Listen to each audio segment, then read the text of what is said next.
Radhe Radhe friends, कैसे हैं आप सभी। आज हम श्लोक नंबर 9 से शुरू करेंगे। 1 से लेकर 8 तक हमने पिछले 3 वीडियो में किया है, जिसे मैंने डे 1, डे 2 और डे 3 में डिवाइड किया है। अगर आपको स्टार्ट से देखना है तो आप देख सकते हैं। आज हम श्लोक नंबर 9 अध्याय 1 से शुरू करेंगे। उससे पहले ओम कृष्णाय वासुदेवाय हरे परमात्मने प्रणत क्लेशनाशाय गोविंदाय नमो नमः। चलिए आज का श्लोक नंबर 9 शुरू करते हैं। अन्य च बहव श्रूर मदर्ते त्यक्त जीविता नाना शस्त्र प्रहणा सर्वे युद्ध विशारदा। ऐसे अन्य अनेक वीर भी हैं जो मेरे लिए अपना जीवन त्याग करने के लिए उद्यत हैं। ये विविध प्रकार के हथियारों से सुसज्जित हैं और युद्ध विद्या में निपुण हैं।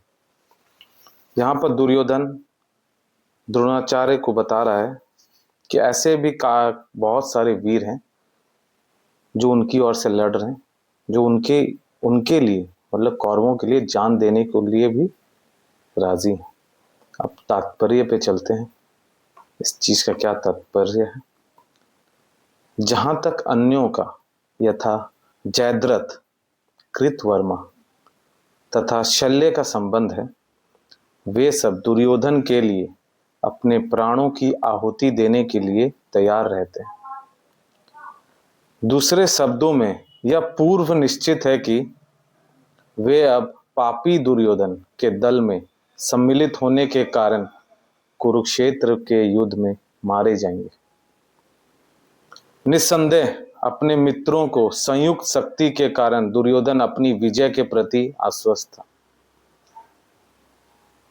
यहां दुर्योधन अपने दोस्तों के कारण काफी उत्साह में था कि जयद्रथ, कृतवर्मा जैसे सैन्य हैं तो उन्हें कोई नहीं हरा सकता। बट यहां कहा गया कि यह पूर्व निश्चित है कि उन्होंने पापी दुर्योधन का दल का चयन किया है, इसी वजह से वो कुरुक्षेत्र के युद्ध में मारे जाएंगे। आगे चलते हैं श्लोक नंबर 10 अध्याय 1 की ओर। अपर्याय तदस्माकम बलम भीष्माभीर्षितम पर्याप्तम तिदेव मितेशा बलम भीमाभीर्षितम। हमारी शक्ति अपरिमेय है और हम सब पितामह द्वारा भली भांति संरक्षित है। पितामह यहाँ भीष्म पितामह को कहा गया है, जो कौरवों की ओर से है, जबकि पांडवों की शक्ति भीम द्वारा भली भांति संरक्षित होकर भी सीमित है। चलिए देखते हैं तात्पर्य में क्या कहा गया है। यहां पर दुर्योधन ने तुलनात्मक शक्ति का अनुमान प्रस्तुत किया है। तुलना किया जा रहा है। वह सोचता है कि अत्यंत अनुभवी सेना नायक भीष्म पितामह के द्वारा विशेष रूप से संरक्षित होने के कारण उसकी सशस्त्र सेनाएं की शक्ति अपरिमेय है। दुर्योधन इस जगह पे ओवर कॉन्फिडेंस दिखाते हुए कि क्योंकि भीष्म पितामह उनकी सेना का संरक्षण कर रहे हैं, तो पांडवों की तरफ से ऐसा कोई भी नहीं है जो उनकी तुलना कर सके। इसलिए उनको बताया जा रहा है कि उनकी सेनाओं की शक्ति अपरिमेय है। दूसरी ओर पांडवों की सेनाएं सीमित है, क्योंकि उनकी रक्षा एक कम अनुभवी नायक भीम द्वारा की जा रही है।